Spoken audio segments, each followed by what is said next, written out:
So we've got carbon versus alloy. Carbon versus alloy. If you got, I mean, most of my audience don't have the disposable income that I have. I'm earning doctor's wages, I'm making YouTube videos and selling ebook. I have disposable income. I've got no kids, I've got no debt, nothing. I can afford whatever I want when it comes to cycling. If I snap my bike in half, it's inconvenient for me. It's not. Average person doesn't. Am I a viewer? That's not the demographic.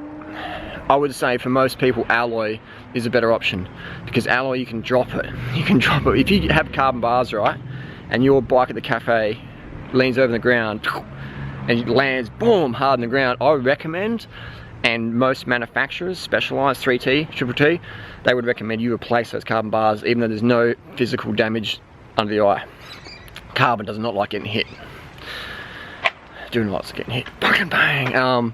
So I would say alloy is a lot better. Most pros don't run carbon bars for that very reason. Carbon is just very brittle. It's very lightweight, it's a fantastic material. It can be fixed. If you snap your derailleur into your spokes and crack your frame, you can fix that for a couple $100. Aluminium, you can't. You gotta recycle it. So there's pros and cons to carbon, but for the average person, I would recommend 90% of people ride alloy frames, alloy bars, alloy stem, alloy seat post, etc. If you're over 70 kilos, I would recommend alloy seat post, alloy bars, alloy stem for sure. And if you're new to riding, you're gonna have those noob crashes, man. Everyone has them. Freely rode an alloy bike for 2008. She rode an alloy bike for 5 years. She's got carbon bikes now, but she's had her noob crashes, the silly crashes, or where you park your bike and you, like this morning, this girl had a $10,000 Cervelo, leaned precariously against this rock, and I'm like, oh, you're playing with the devil there. She's like, ah, no, it's solid as, mate. She's total noob, just total noob. You know, gearing's all wrong for the hills, total noob, but she knows better.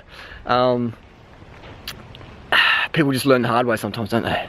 That was the same rock. I remember this guy turned up, it's on top of Norton Summit at the drink station there. I remember a few years ago, this guy had his brand new S-Works, almost first ride, it's like crisp, brand new out of the box.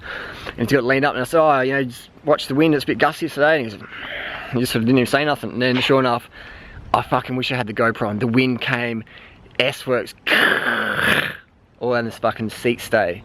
I didn't say nothing. And he's just like, fuck. Some people in life learn the fucking hard way. I like to learn from other people's mistakes. So if someone gives me a tip, I'm like, it makes sense. Versus ego, like, you're wrong.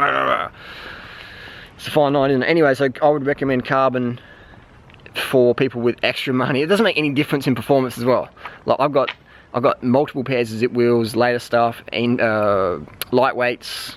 You know, it doesn't really make any difference, man. We're talking like a couple of seconds up a 10-minute climb. 2, 3, 4 seconds, maybe max. What matters is how much power you can put out. So I would recommend the best money you can spend is get a power meter, get a little Garmin, get a power meter. So if your choice between alloy bike versus carbon, I'd say go the alloy version, because it's gonna be cheaper, because carbon just, it sells more money, because people want, oh, it's carbon, must be better, it's not better. And they buy that thinking they're going to be better riders, but nah, doesn't make shit or difference. My fastest times at Norton Summit, I've done that video, man, the $500 read versus my top of the line carbon bike with lightweights. There's fuck all in it. If you're at the point in the Strava and every second counts, then yeah, go for every gram. It's going to cost you, but you're better off, man, getting a power meter. 100%. Get a power meter, alloy bike, alloy rims, etc. A lot more durable. Carbon, it can be repaired. It's fractures easier. I'd stay away from carbon bars. Unless you're a seasoned rider and you know how to park your bike, you know how to crash, and you don't have the noob crashes. Otherwise, be prepared to be throwing a lot of stuff out and paying big coin. But if money's not an option, then blast it, mate. Get a $10,000 bike, just blast it, whatever's. Otherwise, the $1,500 road bike, $2,000 road bike these days in 2015, 2016 is really, really good. There's not much in between a $2,000 road bike and a $10,000 road bike, other than paint job, looks, and a bit of wank factor at the cafe. There you go, the news that not many people are going to tell you, because I'm not selling your bikes, am I? I'm not selling nothing, I'm telling the truth. Actually, I sell an ebook, but get a copy of my ebook. Actually, my cycling buyer's guide talks about it in more detail. So if you want to buy something, that book's going to save you a lot of hassle. Get a power meter, above all, man. I've got a $500 bike, my Reed Osprey. It's got a fucking $1,000 power meter on it, alright? You know, the power meter's twice the value of the bike.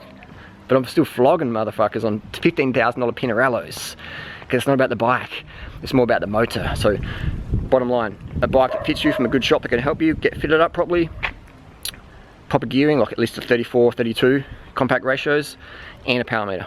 There you go, smash it. And lastly, people might go, hang on, you're a fucking hypocrite, durianrider. You've got all these carbon bling bikes, what are you talking about? If you don't need carbon, why you got it? Mate, I don't have kids, what the fuck else am I going to spend my money on?